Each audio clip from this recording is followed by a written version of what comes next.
नमस्कार, आप देख रहे हैं आज तक। आपके साथ मैं हूं अंजना ओम कश्यप। 173 के साथ जबरदस्त कामयाबी है ये अगर महागठबंधन के लिए, तो भारतीय जनता पार्टी के लिए एक शर्मनाक हार है। और खास तौर पर ऐसे वक्त पर जब पूरा का पूरा आप कह सकते हैं पार्टी के तमाम शीर्षस्थ नेता पटना में कैंप करते रहे, उन्होंने चुनाव प्रचार किया, वहां पर लोगों के बीच गए, प्रधानमंत्री की इतनी रैलियां हुई, बीजेपी अध्यक्ष अमित शाह की इतनी सारी रैलियां हुई, और इसीलिए इस हार की समीक्षा करना बहुत जरूरी है। अब ये देखिए 173 आप कह सकते हैं कि क्लीन स्वीप, और दूसरी तरफ शर्मनाक हार जिसमें 173 पर वो पहुंचे हुए हैं, और इधर 79 पर अगर आरजेडी है तो ये भी अपने आप में ये एक आंकड़ा है जो ये कहता है कि ये हम आपको मैप के जरिए दिखा रहे हैं, केसरिया रंग बिल्कुल कुछ हिस्सों में सिमट कर रह गया है, और देखिएगा किस तरह से पूरे बिहार पर अब हरा रंग छा जाता है। जी हाँ, ये है आज बिहार का स्वरूप, हरा रंग महागठबंधन का, और उन्होंने तमाम इलाकों में जबरदस्त जीत हासिल की है। सीमांचल से लेकर जितने भी ये इलाके हैं, देखिए किस तरह से मध्य हो, दक्षिण हो, तमाम बिहार के हिस्सों में पूरी तरह से जबरदस्त कामयाबी ये महागठबंधन की कहलाएगी। कई खास मेहमान लगातार हमारे साथ बने हुए हैं। ओवैसी साहब, मैं यही पूछना चाह रही थी आपसे जो सवाल मैंने ब्रेक के पहले भी पूछा था, कि अगर आप ये कह रहे हैं कि बीजेपी का मदद करने वाले एक व्यक्ति के रूप में आपकी छवि ने आपको नुकसान नहीं पहुंचाया बिहार में, तो बिहार ने क्यों नकारा? क्योंकि ऐसे ही वक्त पर यूपी में आपको थोड़ी कामयाबी मिली, महाराष्ट्र में पहले आपको कामयाबी मिल चुकी है, बिहार ने क्यों नकारा फिर? अब देखिए, फैसला आया है, मैं उसको बड़ी इज्जत के साथ कबूल करता हूं। अगर हम शायद पहले 2-3 महीने पहले कैंपेन शुरू करते तो हो सकता है कि हमको कामयाबी मिल सकती थी, ऑर्गेनाइजेशन हमारा और स्ट्रांग होता, हाँ। तो शायद नतीजा और अच्छा होता। ये कमजोरियां हैं तो हम उन कमजोरियों को दूर करेंगे, तो जाहिर है कहीं ना कहीं कमजोरी रही होगी। मगर ये जो आप बात कर रहे हैं, मैं फिर से उस बात को दोहरा रहा हूं कि 6 सीट किसी के जीत और हार का फैसला नहीं कर सकते।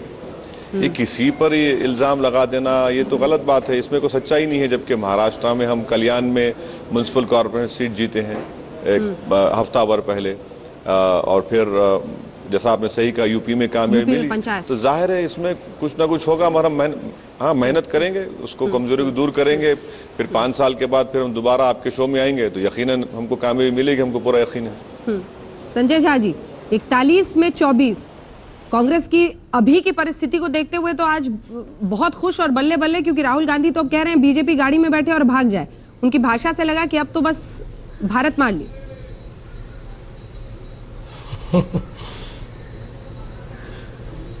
नहीं अंजना जी, देखिए मैं तो यही कहूंगा कि सबसे पहले आपके चैनल के माध्यम से मैं मोदी जी को बधाई देना चाहूंगा, क्योंकि उन्होंने सही भविष्यवाणी किया था कि बिहार में 2 दिवाली होगा।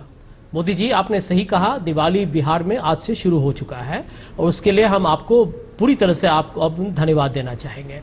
दूसरी बात कि यहाँ पर अंजना जी, सच्चाई यही है कि राज्य से बड़ा ये चुनाव हो गया, इसीलिए नहीं क्योंकि मोदी जी ने वहां 35 रैली की, या अमित शाह वहां पर 4 महीने से बैठे हुए थे, और इनकी सारी कैबिनेट वहां पर पटना में बैठ के और पूरे बिहार में प्रचार कर रहे थे, और उनके बाद ये इतने असफल हुए हैं। मैं समझता हूं कि आज प्रजातंत्र की जीत हुई है, सहनशीलता की जीत हुई है, संवेदनशीलता की जीत हुई है, और जो कट्टरपंथी भाषा पे जिनको विश्वास है कि वो समाज को तोड़ सकते हैं, या जो तोड़-फोड़ विभाजक भाषा का इस्तेमाल करते हैं, मैं समझता हूं कि आज उनके लिए एक बहुत बड़ा एक चुनौती उनके सामने आ चुका है। यदि उनकी नीति विचारधारा यही है कि हर चुनाव के पहले वो सांप्रदायिक राजनीति, धार्मिक ध्रुवीकरण और जातिवाद को लेके और एक घृणा और घिनौनी तरीके से या घटिया तरीके से वो चुनाव लड़े, तो उसका नतीजा भारत के हर राज्य से और भारत से यही मिलेगा। और ये भी मैं बताना चाहूंगा कि आज जो भारत में जो इतनी चर्चा हो रही है, जिसके बारे में आपके साथ भी मैंने चैनल पर बहुत बात किया हुआ है, ये जैसे लेखक लोग, इतने कलाकार, ऐतिहासिक लोग, वैज्ञानिक लोग जो बहुत चिंतित हैं, इसका भी असर इस चुनाव पे जरूर पड़ा है। दाल का पड़ा है, गांव मास का पड़ा है, सब पड़ा है। लेकिन एक तरीके से जो नकारात्मक एक माहौल बनाया गया है इस देश में, अपने ही उनके जो राजनीतिक लाभ के लिए जो बीजेपी और आरएसएस ने किया है, मैं समझता हूं कि आज भारत ने उसको नकारा है। और ये आइडिया ऑफ इंडिया जिसके बारे में बहुत चर्चा करते हैं, वो बिल्कुल मैं समझता हूं सुरक्षित है। लोगों ने ये तय किया कि देश बचेगा तब तो हम पूरी राजनीति को आगे ले जाएंगे अपने तरीके से, और शायद इसलिए ये सबका। लेकिन बड़ी खबर इस वक्त आ रही है, और सुधांशु त्रिवेदी जी, आपको ये खबर जरूर सुननी चाहिए। गुजरात बीजेपी से सबसे पहले बगावती सुर, एक विधायक ने ये कहा है, गुजरात के एमएलए ने कहा है कि अगर सत्ता और सत्ता की डोर एक व्यक्ति के हाथ में रहेगी तो यही हाल होगा। आइए पहले आपको सुना देते हैं, एक आदमी के पास अगर सारी ताकत होगी तो ऐसा ही हाल होगा। ये बीजेपी के एक विधायक गुजरात के, मोदी के गुजरात के कह रहे हैं, सुनिए। एक तो जो कुछ भी बिहार में हुआ है वो दुखी लागनी है हमें, और दूसरी बात है कि हमारा अटल जी ने भी पहले कहा था कि शक्ति को विश्रीकरण करना चाहिए, एक ही जन के पास शक्ति नहीं रहना चाहिए। वो एक जन के पास शक्ति रहने के कारण थोड़ा खुद हमको खेद हुआ है। अब वो शक्ति को हम अलग बंटवारा करेंगे और फिर से इसको आगे लाने का प्रयास करेंगे। मगर आपको ऐसा लगता है कहीं ना कहीं यह भारतीय जनता पार्टी के जो नेता, एक ही जन के पास पूरी सत्ता होगी, वो सत्ता को अलग वितरण करोगे तो पूरा सब चला करेगा। सुधांशु त्रिवेदी जी, एक व्यक्ति के पास अगर ज्यादा ताकत हो, ये सीधे सीधे हमला प्रधानमंत्री नरेंद्र मोदी पर है, जवाब दीजिए। देखिए, अभी जो भी आपने वक्तव्य दिखाया, इसका संदर्भ क्या है और किन्होंने बोला उसकी मुझे जानकारी नहीं है। उन्होंने कहा कि बिहार में जो हुआ है, बिहार के संदर्भ में कह रहे हैं वो बताया। हाँ जी, मैं बिल्कुल स्पष्ट करना चाहता हूँ, भारतीय जनता पार्टी एक विचारधारा आधारित कैडर बेस्ड पार्टी है। यहाँ पर कोई भी एक व्यक्ति, एक परिवार या एक समूह या एक वर्ग या एक जाति ने कभी भी इसको संचालित नहीं किया है पिछले 60-70 वर्षों में। इसीलिए हम इकलौती पार्टी हैं भारत की राजनीति के जहाँ समय समय पर राष्ट्रीय अध्यक्ष का चुनाव होता रहता है और हर समय पे नैसर्गिक रूप से नया नेतृत्व आता रहता है, अटल जी से लेके।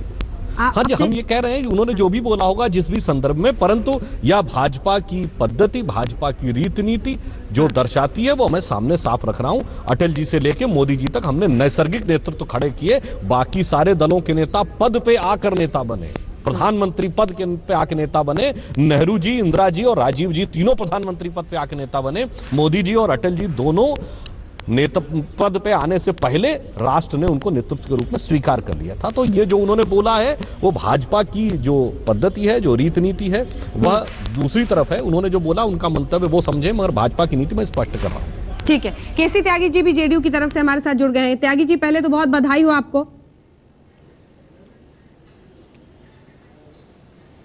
धन्यवाद आपको, आपने भी बड़ी मेहनत की बिहार में रिपोर्टिंग करने में। त्यागी जी, ये जो जबरदस्त जीत मिली है इसको किस तरह से कहें, क्योंकि सुधांशु त्रिवेदी जी का ये कहना है कि जाति के आधार पर लोग गए बिहार के।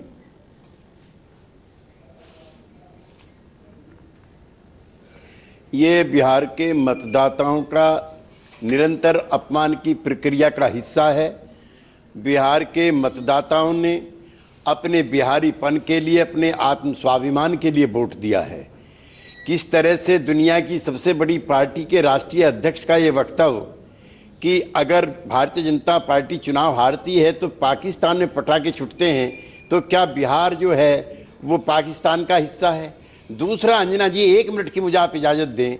देश का राष्ट्रपति 3 बार वक्तव्य देता है और भारत का संविधान कहता है कि विचार, अभिव्यक्ति, विश्वास, धर्म और उपासना की स्वतंत्रता है। मेरा कहना है कि संविधान के प्रेम्बल में जो 5 चीजें लिखी हुई हैं वो उस पर आज सब पे प्रहार है। धर्म पर प्रहार है, उपासना कैसे होगी ये लोग तय करेंगे, खाना क्या खाएंगे ये लोग तय करेंगे, धर्म और सिख विचार क्या होंगे ये सरकार तय करेगी। समाचार पत्रों के और आपके चैनल के कौन कौन लोग सही रिपोर्टिंग करेंगे ये भी वहां से तय होगा। ऐसा कभी 68 साल में देश के अंदर नहीं हुआ। अंजना जी, ये सवाल 1947 में तय हो गए थे। जो मुसलमान यहां पर रहा वो गांधी के विश्वास पे रहा, वो सांप्रदायिक जिन्ना की हार थी और वो गांधी के विचार की जीत थी कि ऊंचे पैमाने पर देश के मुसलमान ने पाकिस्तान जहां मुसलमान की आबादी ज्यादा थी वहां जाना कबूल नहीं किया, उसने अपने हिंदू भाइयों के साथ रह करके भाईचारे में रहना कबूल किया। ओवैसी जी बैठे, उनसे क्या कहेंगे? ओवैसी जी हमारे साथ है, त्यागी जी उनसे क्या कहेंगे आप? त्यागी जी ओवैसी जी हमारे साथ है, उनसे क्या कहेंगे, क्योंकि आपने मुस्लिम वोट का जिक्र किया। वो मेरे से तो मेरे से भी ज्यादा विद्वान है। वो तो लंदन पढ़ के आए, मैं तो गांव के स्कूल में पढ़ा हूं। इसलिए वो इस होमोजीनियस सोसाइटी के बारे में मुझसे ज्यादा जानते हैं। वहां का समाज यहां से ज्यादा उदार है, वहां पे धर्म की ज्यादा आजादी है, वहां पे सब दुनिया के भर के लोग रहते हैं लंदन में, जहां से मेरे मित्र पढ़ करके आए हैं। तो ये तो उनको खुद भी सोचना है कि कैसे इनके जाने भर से भाजपा आनंदित थी। बीजेपी चुनाव में अगर आनंदित थी तो मेरे मित्र ओवैसी साहब के जाने से आनंदित थी। ओवैसी जी, और पूरे चुनाव में बीजेपी के एजेंडे में शामिल था ये। मैं ओवैसी जी, नहीं, केसी त्यागी साहब, आपको मुबारकबाद। आप आज कामयाबी हासिल किए, आपको आवाम ने एतमाद दिया है। बहुत धन्यवाद आप मैं उम्मीद करता हूं कि आप उस एतमाद उस भरोसे पर उतरेंगे, सीमांचल से इंसाफ होगा। रहा सवाल मेरा, मैं आपको यकीन दिला रहा हूं कि हम इंशाअल्लाह ताला सीमांचल को आते रहेंगे, आपके वादों को आपको याद दिलाते रहेंगे। जमहूरियत है और 6 सीट के लड़ने से किसी को फायदा नुकसान नहीं हो सकता। मैं ये उम्मीद नहीं कर रहा था कि एक आप जैसे तजुर्बेकार सियासतदान इस तरह की बात करेंगे, मगर खैर आज आपके लिए खुशी का दिन है, आपको खुशी मनाना चाहिए। और सबसे बड़ी खुशी की बात यह है कि बीजेपी हारी है बिहार से और बुरी तरह उनको शिकस्त हुई है। बिल्कुल बिल्कुल, ये बहुत मुबारक बात है। नहीं, लेकिन जिस क्षेत्र में आप गए थे, वो ये सबको पता है, जिन सीटों पर आप लड़ रहे थे ओवैसी साहब, वो मुस्लिम बहुल सीटें थी। और ये माना जाता है कि आप भी एक अलग किस्म की राजनीति करते हैं जिसमें आप मुस्लिम वोट बैंक को सबसे पहले छूने की कोशिश करते हैं। वहां पर आपका नकार दिया जाना, ये कुछ ना कुछ तो कह रहा है। देखिए, पहला इलेक्शन हम लड़े हैं बिहार में।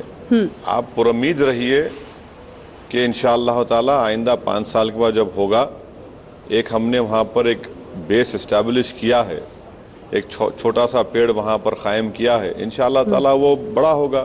तो हमको जल्दी नहीं है। ये पॉलिटिक्स में पेशेंस होना बहुत जरूरी है। कल तक नीतीश कुमार ने भी इलेक्शन हारा था जब समता पार्टी बनाई थी जॉर्ज फर्नांडिस के साथ। ये पॉलिटिकल जर्नी में नशीब व फराज उतार चढ़ाव आते हैं, तो मुझे इसकी फिक्र नहीं है। काम यह है कि मेहनत करना पड़ेगा, मेहनत करेंगे, एतमाद हासिल करेंगे बिहार की आवाम का। ये तो शुरुआत है और करेंगे, इंशाल्लाह आगे बढ़ेंगे। ठीक है, एक और सवाल आपके लिए है। चूंकि आपने उतार चढ़ाव की बात की, तो उतार चढ़ाव बहुत लालू प्रसाद यादव ने भी देखे। क्या उनका हाल हुआ पिछले चुनाव में? उसके बाद जेल भी चारा घोटाले में वो गए, लंबे वक्त तक रहे, फिर बाहर आए, और अभी वो 78 सीटों के साथ, हालांकि खुद चुनाव नहीं लड़ रहे थे, लेकिन मैन ऑफ द मैच वही बनते दिख रहे हैं। 78 सीटें और नीतीश कुमार को भी पीछे छोड़ते हुए। लालू प्रसाद यादव का फिर से इस तरह का रिसर्जेंस, क्या कहता है ओवैसी साहब? देखिए, गठबंधन के पास मेरे ख्याल से नीतीश कुमार जरूर कामयाब हुए, मगर बगैर लालू के कामयाब नहीं हो सकते थे वो। आप लालू का बहुत बड़ा रोल रहा है उसमें, और हम तो ये उम्मीद करेंगे कि जब वर्डिक्ट आ चुका है तो अब जाहिर है आप स्क्रूटनाइज करेंगे आज से 6-7 महीने के बाद कि कहां तक उन तमाम वादों को लोग पूरा कर सके। हम तो उम्मीद करेंगे कि जो आवाम ने उनको तायीद दी है, मैंडेट दिया है, वो उसको पूरा करेंगे। और लालू का यकीनन ये इनके लिए एक नया रिवाइवल है, क्योंकि अब लोग भूल जाएंगे वो तमाम कोर्ट के कन्विक्शन को, क्योंकि आवाम की अदालत ने उनको पास किया है। आप हताश तो नहीं है? क्योंकि आज आपके शब्दों की धार बड़ी हल्की लग रही है मुझे ओवैसी साहब, पहली बार। ना, ये देखिए, मैं तो उन लोगों में हूं जिसके मैं कभी अल्लाह की रहमत से मायूस होने वाला नहीं हूं। जिंदगी एक जदोजहद का नाम है, लड़ते रहेंगे, और मैं लड़ते रहूंगा। जब मेरी पॉलिटिकल जिंदगी का आगाज हुआ था, इसी तरह हुआ था, तो मैं जानता हूं इन चीजों को। और ये इलेक्शन है, जीत हार लगी हुई है, इसमें कोई बात नहीं है। इंशाल्लाह कल दोबारा सूरज निकलेगा, नई जिंदगी है, नया लड़ेंगे, कोई बात ही नहीं है इसमें। चलिए, शुक्रिया आपका। आपके लिए सूरज का इंतजार है, लेकिन कम से कम महागठबंधन के लिए सूरज सामने है। बहुत बहुत शुक्रिया आपका हमसे बातचीत करने के लिए। अन्य खास मेहमान लगातार हमारे साथ बने हुए हैं, लेकिन केसी त्यागी जी, सुधांशु त्रिवेदी जी और संजय झा जी, जरा आइए पहले जश्न की तस्वीरें देख लेते हैं। ये जेडीयू दफ्तर की तस्वीरें हैं। सुजीत झा हमारे सहयोगी दिखा रहे हैं जश्न जेडीयू दफ्तर के बाहर। महागठबंधन के जीत का जश्न जारी है, पिछले कई घंटों से जारी है। आप देख सकते हैं कि बैंड पूरे सज धज के साथ लगातार सर्कुलर रोड पर जहां पर मुख्यमंत्री नीतीश कुमार रहते।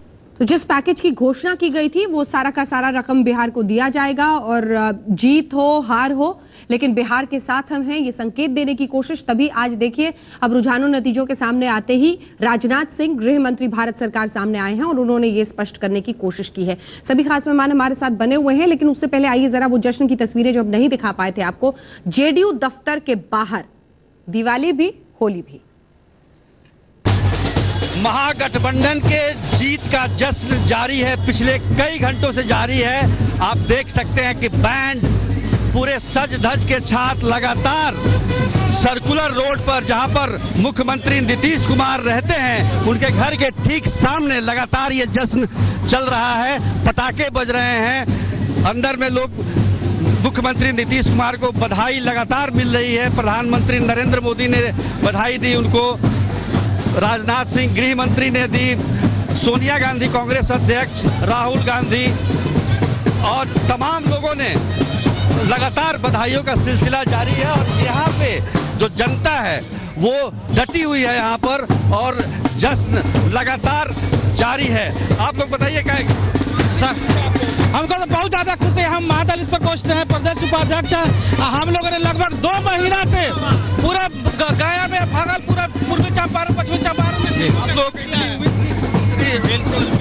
पूरे बिहार में जो आदरणीय नेता नीतीश कुमार जी और लालू जी सामाजिक न्याय के योद्धा थे, हम लोग गरीब गुरबों को, अति पिछड़ों को, दलितों को, अल्पसंख्यकों को इतनी उम्मीद थी कि बिहार के बिहारी स्वाभिमान के लिए हमारे गरीब बिहारी कभी नहीं हटेंगे। इतनी बड़ी जीत है ये जीत, इतना बड़ा जीत है, ऐतिहासिक जीत है और यह उस तरह का जीत है जो रामचरितमानस में कहा गया है कि असत्य पर सत्य का विजय है। सत्य पर सत्य का विजय है और ये इस तरह का माहौल था पूरे बिहार में और जिस तरह से कांटे की लड़ाई थी उसमें महागठबंधन ने जो जीत हासिल की है और कार्यकर्ताओं को देख सकते हैं कि कितनी खुशी है। सुजीत कुमार झा, पटना, आज तक। तो इन्हीं जश्न की तस्वीरों के बीच सुधांशु त्रिवेदी जी जवाब ये दे दीजिए कि ये चुनाव बीजेपी वर्सेस नीतीश कुमार रहते रहते कब अचानक बिहारी वर्सेस रेस्ट बन गई, स्वाभिमान की लड़ाई ये बन गई, कितने मौकों पर आप लोग चूक गए। ये डीएनए का एक ऐसा मुद्दा रहा जिस पे प्रधानमंत्री को बैकफुट पर जाना पड़ा, बाद में डीएनए शब्द वो भूल गए अपने भाषणों से। एक के बाद एक ऐसे एक्सपेरिमेंट्स आप लोग भाषणों में करते चले गए जिसपे बैकफुट पर पीएम को आना पड़ा। देखिए, हम एक बात ये कहना चाहेंगे कि अभी चुनाव परिणामों के आने के बाद सारी परिस्थितियों का विश्लेषण करने के बाद ही हम यह तय कर पाएंगे कि किन किन कारणों से हमारी पराजय हुई। अभी सभी लोग अपने अपने मन से या अपने अपने विचारों को पुष्ट करने के लिए, अपनी भावनाओं को पुष्ट करने के लिए तर्क दे रहा है। कोई दे रहा है कि साहब वो पिछड़े और दलित की लड़ाई थी, कोई कह रहा है कि अहंकार की लड़ाई थी, तो कोई कह रहा है कि सांप्रदायिकता की लड़ाई थी। तो अनेक प्रकार से कोई राष्ट्रीय स्तर पर लिए जा रहा है, तो कोई प्रदेश और बिहारी और बाहरी के विषय पर ला रहा है, तो सब अपने अपने हिसाब से दे रहे हैं। जैसे अभी केसी त्यागी जी ने भी एक बात कही थी, उन्होंने भी हम लोगों के ऊपर, आज वक्त उनका है, दस्तूर उनका है, मौका उनका, वो जो चाहे हम पे आरोप लगा सकते हैं, परंतु उन्होंने जैसे ये बात कही कि साहब वो वक्त तो गांधी जी के समय में तय हो गया था। ठीक है, वो तो भारत की हजारों साल पुरानी परंपरा है जिसके सबसे ज्यादा हम अपने को उसके साथ नजदीक मानते हैं और मानने का व्यवहारिक और राजनीतिक दोनों दावा हमारा है। मगर इस समय मैं ये कहना चाहूँगा कि बिहार की जनता ने उनको जनादेश दिया है। वो बिहार की जनता की आवश्यकताओं के अनुरूप, भावनाओं के अनुरूप सब साथ में मिलकर शासन चलाएं, क्योंकि जिस प्रकार के साथी जदयू के साथ हैं, कांग्रेस और आरजेडी, उनके साथ लेके चलाना हमारी शुभकामनाएं उनके साथ हैं। मगर कुछ वही एक पंक्ति ध्यान आती है जो उनके लिए ध्यान रखने योग्य होगी कि कैसे लाऊं भर के नदिया से मटकी, बहुत कठिन है डगर पनघट की। तो आगे वो कैसे सबको साथ में लेके बिहारी और सारी व्यवस्थाओं को साथ में लेकर विकास पर आगे बढ़े। सुधांशु जी, बहुत कठिन है डगर पनघट की, ये आपकी लाइन तो फिलहाल आप पर फिट बैठती दिख रही है, क्योंकि ये तस्वीरें जो हम दिखा रहे हैं ये वाराणसी की तस्वीरें हैं। अभी अभी मुझे पता चला ये वाराणसी की तस्वीरें हैं और वाराणसी में महागठबंधन की जीत का जश्न इस तरह से पटाखे फोड़कर, लड्डू खिलाकर मनाया जा रहा है। ये अपने आप में बताता है कि वाकई बहुत कठिन है डगर पनघट की। आइए आपको सुना देते हैं तेजस्वी की प्रतिक्रिया आ रही है, जो कि लालू प्रसाद यादव के बेटे हैं, फिर केसी त्यागी जी के पास फौरन चलेंगे।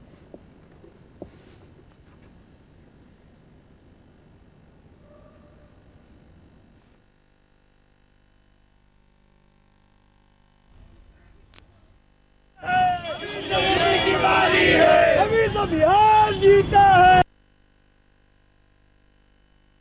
जिंदाबाद जिंदाबाद कांग्रेस पार्टी जिंदाबाद जिंदाबाद। अभी तो ये लग रही है आगे और रही है, अभी तो ये लग रही है आगे और रही है, अभी तो ये लग रही है जिंदाबाद। वाराणसी की तस्वीरें हैं ये, जहां पर लड्डू खिलाए जा रहे हैं, पटाखे फोड़े जा रहे हैं। तेजस्वी की बात अभी जैसे आएगी हम आपको सुनाएंगे। केसी त्यागी जी, ये 78 पर आरजेडी का होना और जेडीयू का 70 यानी 8 पीछे, ये भी कुछ कहता है। कहीं ऐसा तो नहीं होगा कि लालू प्रसाद यादव अब तिकड़म लगाएंगे?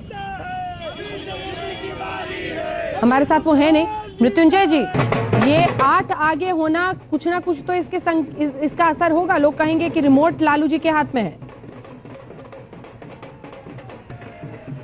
वो भी हमारे साथ नहीं जुड़ पा रहे हैं, उनसे भी बात करेंगे बाद में, लेकिन उससे पहले तस्वीरें हम आपको दिखा रहे हैं। सुधांशु त्रिवेदी जी हमारे साथ हैं। सुधांशु जी, आप बने रहिए हमारे साथ। ये तस्वीरें हम दिखा रहे हैं इस वक्त वाराणसी की तस्वीरें हैं, अलग अलग जगहों की तस्वीरें हैं जहां पर ढोल नगाड़े पटाखे छोड़े जा रहे हैं महागठबंधन में। ये सुधांशु जी, एक प्रवक्ता के रूप में भी बड़ा मुश्किल होता होगा, क्योंकि इससे पहले दिल्ली में भी यही आप लोगों को डिफेंड करना पड़ा पार्टी को, और अब बिहार में लगातार, और बिहार तो एक तरह से हिंदुस्तान की सबसे बड़ी चुनावी लड़ाई के बीच में देखी जा रही थी के रूप। ये देखिए,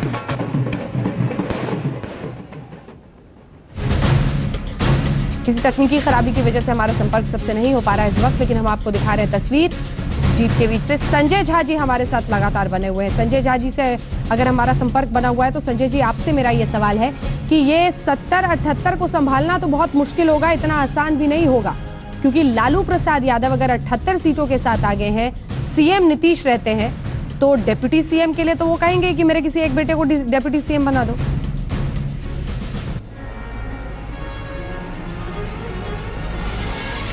अंजना जी, मैं आपको फिर से ये बात बताना चाहूँगा कि महागठबंधन का विजय आज बहुत ही अहम विजय है, और इस पर हम लोग सब मिलकर लड़े हैं।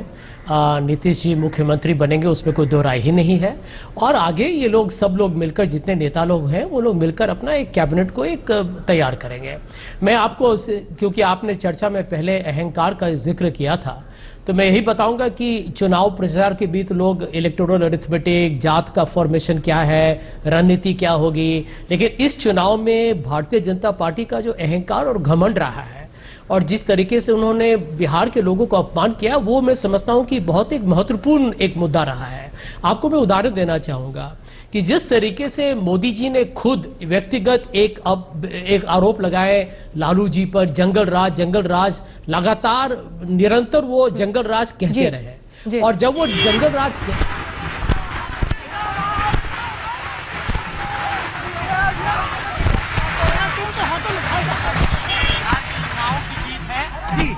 और जिस हिसाब का जो मैंडेट जनता ने दिया है जी, उन सभी लोगों को हम धन्यवाद देने का काम करते हैं जी। जिस हिसाब की बीजेपी ने ओछी राजनीति करने का काम किया, जिस हिसाब की बयानबाजी उन लोगों ने देने का काम किया, जनता ने उनको सबक सिखाने का काम किया, और हम लोगों में हौसला बढ़ाया है, और हमारी कोशिश रहेगी कि बिहार में जो विकास हो वो हमारी प्राथमिकता होगी, और विकास के नाम आरजेडी का रोल क्या रहेगा नई सरकार में, देखिए वो बाद में तय होगा। आपको बहुत बहुत बधाई।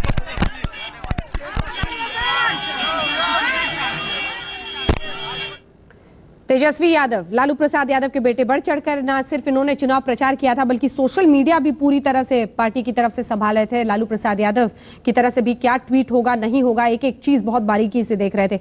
एक ब्रेक के लिए हम रुक रहे हैं, फौरन लौटते हैं। बड़ी तस्वीर अब ये कहती है कि बीजेपी को करारी शिकस्त मिली है, महागठबंधन को प्रबल जनादेश मिला है, और इसी पर आधिकारिक रूप से रविशंकर प्रसाद, बीजेपी नेता ने, मंत्री ने भारत सरकार प्रतिक्रिया दी है, वो आपको सुनाएंगे। देखिए।